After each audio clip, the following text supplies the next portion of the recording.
Good morning, boys and girls. I'm glad you are back. We're near the end of our first story about the hidden scrolls. We're going to find out what happens to Peter, Mary, and Hank. Remember what happened last week? We had rhinos and elephants and an evil snake. Previously on the hidden scrolls. The snake coiled tightly, showed his sharp fangs, and then darted straight at Michael, the angel. But Michael held out a large, shining shield. The snake's head smashed into the shield, and he fell to the ground with a thud. "I told you to leave them alone," said Michael. "I will for now." The snake shook his head back and forth. "But they better hope I don't see them again when you are not around." The snake hissed deep into the garden. The four of them walked to the edge of the garden. "Stop here," said Michael. "We will hide behind these trees. No one can move or make a sound." "Why not?" asked Peter. "He cannot know you are here." "Who?" asked Mary. "No more questions," said Michael. "The time has come." Chapter 11. Everything is very good. Hint: everything. Peter, Mary, Hank, and Michael stood silently behind the trees on the edge of the great garden. Through the mist, a glowing light appeared, hovering above the ground. "Let us make man in our image, in our likeness," said the big voice from the glowing light. "Let them rule all the creatures I have created, the fish of the sea, the birds of the sky, and all the creatures great and small on the earth." The ground under the glowing light started to move and take shape. The form of a man lay on the ground, breathless and motionless. The glowing light moved toward the man. The light touched the man's face, and breath flowed from God into the man. The man took the breath deep, filling his body with life. He coughed and opened his eyes, and he stared into the light. He was alive. Peter could not stop staring. The first man was alive. The man stood and walked into the garden with God. "You can follow him and them," said Michael, "but you must not let the man see you. He cannot see another human." "We'll be very careful and quiet," said Mary. "That was amazing," said Peter. "This is only the beginning of the amazing things you will see." Michael spread his mighty wings once more and shot into the air. "Where are they going?" asked Mary. "It looks like they are headed to the tall trees in the middle of the great garden," said Peter. "Shh! Don't talk so loud," whispered Mary. They followed and hid behind trees. God and the man finally stopped between the two tall trees. "You may eat the fruit from any tree in the garden," said God to the man, "but you must not eat the fruit from the tree of the knowledge of good and evil, for if you do, you will die." The man nodded. This sounded familiar to Peter. There's always rules. God showed the man around the garden, and they talked and they laughed. It was like they were happy to finally be together. Peter thought it would be amazing to take a walk with God. "It is not good for man to be alone," said God. "He needs a helper." The wind blew through the trees. The birds and animals seemed to be excited. They rushed to meet God's latest creation, the one God had made to rule and care for them. The animals and birds gathered around the man. He named the animals. This took quite a while because God had made all of the animals. "You are a giraffe," said the man to the spotted creature with a long neck. "You colorful flying creature, you will be named Parrot. You look like a turkey. I name you three Monkey, Moose, and Mouse. You are a leopard, and you are a gorilla. You over there laughing, I name you Hyena." The two stopped hopping for a minute because the man said, "Stop hopping. You are a kangaroo, and you are a rabbit."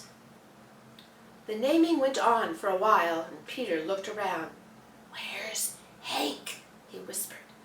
"Look, he's out there with the other animals," Mary whispered back. Peter looked and almost shouted out loud. Hank was running up to the man. "Oh no," Mary said, "Hank is going to blow our cover."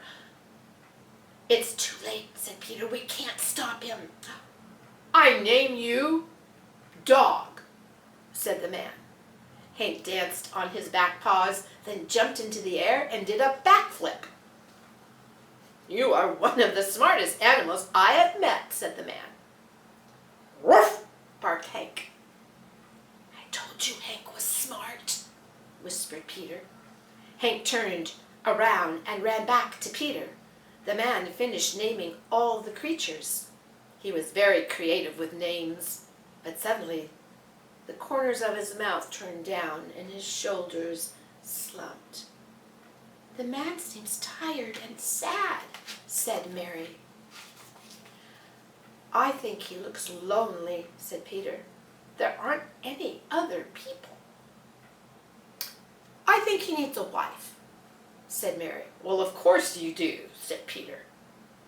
The man stretched out on the ground and fell into a deep sleep. The glowing light hovered over the man, and God reached down and pulled out a rib out of the man's side. Peter almost said, "Ouch!" out loud, but the man didn't even stir. The hole closed quickly, and God took the rib off into the bushes. "What's he doing?" Peter whispered. "Shh," Mary said. "Wait and see what happens next." Peter heard leaves stirring. The man must have heard it too, because he woke up. A woman walked slowly through the trees toward the man. The birds sang, the elephants trumpeted.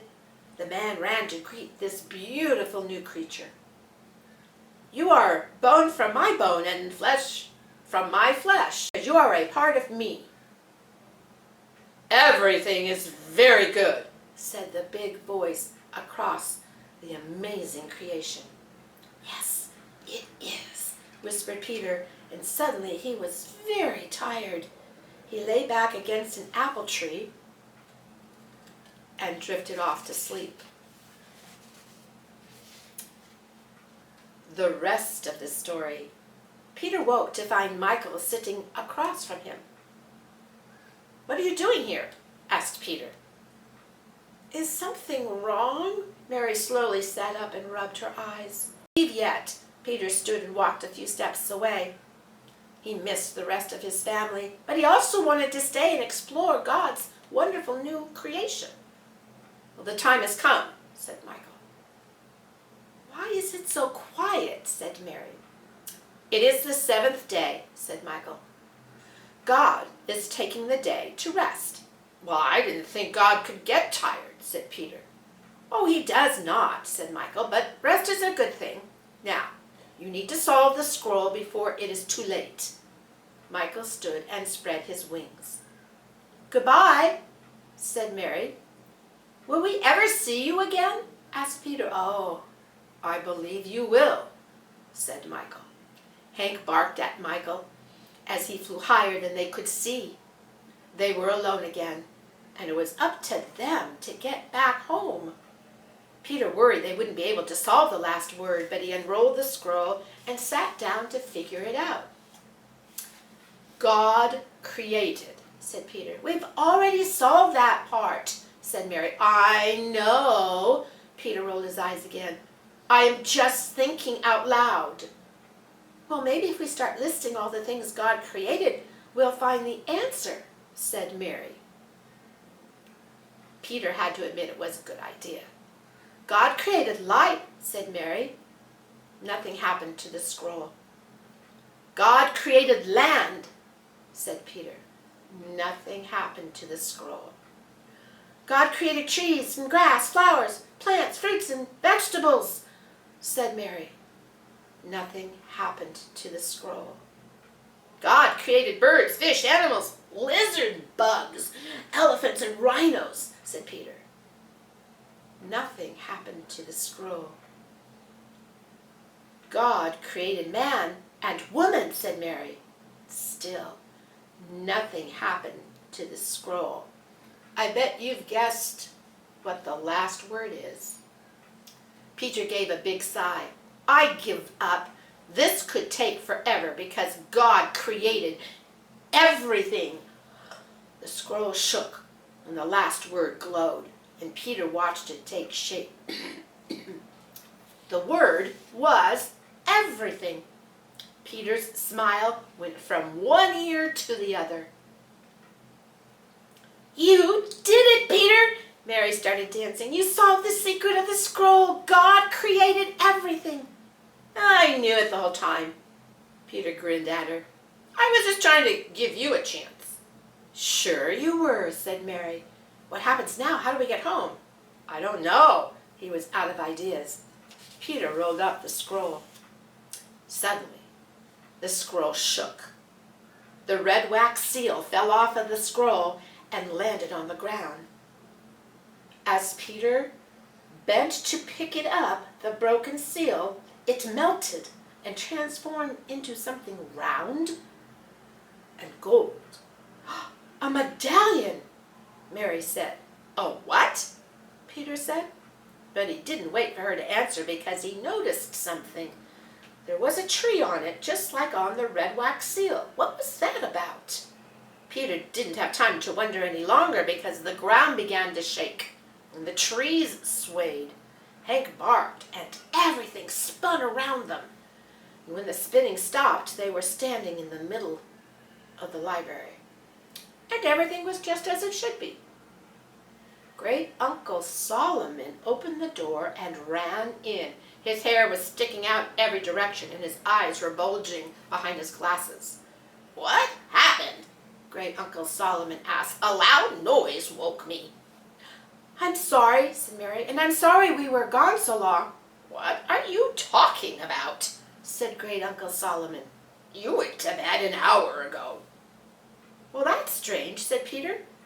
I thought we were gone for 7 days. What do you mean? Great Uncle Solomon asked. What happened? Something amazing. Peter held out the gold medallion inscribed with the shape of a tree. Where did you get that? Asked Great Uncle Solomon. Mary shrugged. Never mind. You probably won't believe us. You never know, said Great Uncle Solomon. Tell me. Peter unrolled the scroll and read the secret message. God created everything. Then he told Great Uncle Solomon about all the amazing things they had seen. He told him about creation, the elephants, and Michael the angel. Mary told him about the man and the woman. She told him how the snake tried to stop them and take the scroll. I can't believe it, said Great Uncle Solomon. I knew you wouldn't believe us, said Mary. No, I mean I can't believe it's true. Great Uncle Solomon threw his arms in the air like he had just scored a touchdown. I'm not crazy. The legend of the hidden scrolls is true, and you are the chosen ones. Peter gave Mary a high five. Felt good to be the chosen ones. Don't get too excited, said Great Uncle Solomon. Being the chosen ones comes with a lot of responsibility, and there is much to learn, but we can talk about that later. Peter's shoulders sagged. I just wish the story didn't end. It was so perfect in the garden, said Mary. All the creatures and the man and the woman were so happy. Well, that's not how the story ends, said Great Uncle Solomon. What happened next? Peter's shoulders straightened again.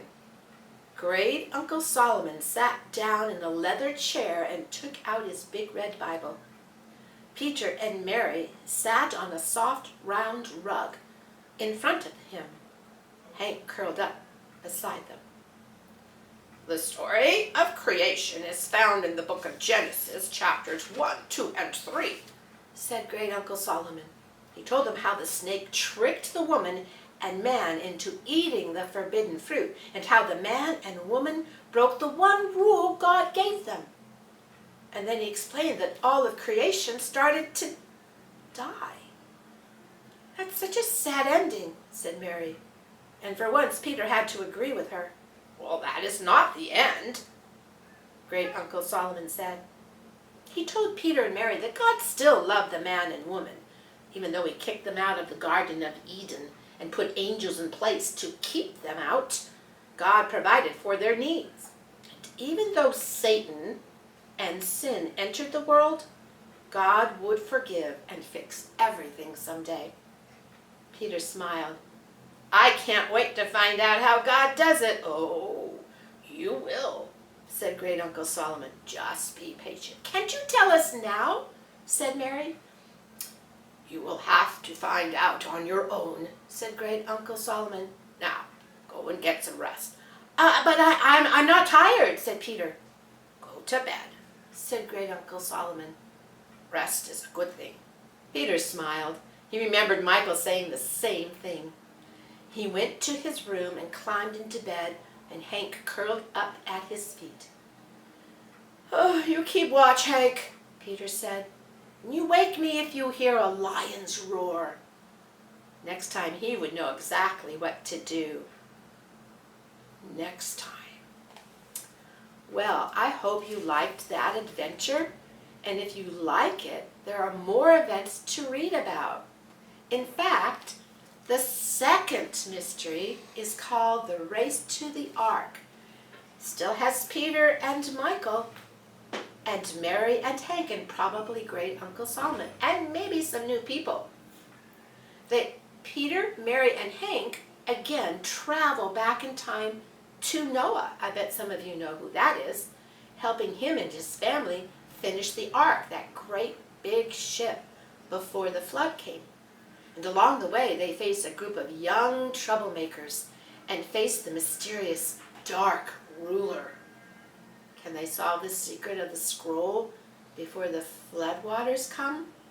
Stay tuned, boys and girls. See you next week. And until then, be safe and take care of each other. Bye now.